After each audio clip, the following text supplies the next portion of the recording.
पण रवींद्र चव्हाण, तुम्ही अशा पद्धतीने सांगता नरेंद्र मोदींजीबद्दल की त्यांनी मामाच्या घरून पैसे आणून लोकांना कोरोनाची लस दिली. सरकारचं कर्तव्य असते ते.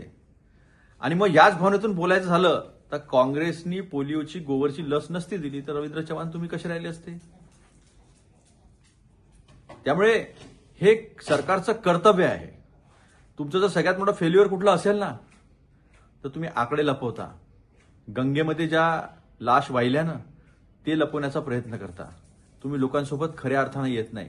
कुंभमध्ये गेले किती लोक अजूनपर्यंत खोयापायामध्ये रजिस्टरमध्ये ना नावं नाही आहेत, लोकांच्या गाड्या पडलेल्या आहे.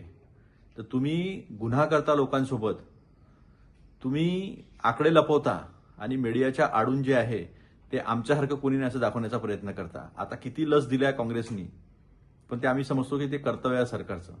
तुम्ही समजता उपकार आहे, लोकांवर उपकार केल्याची भावना तुम्ही ठेवता.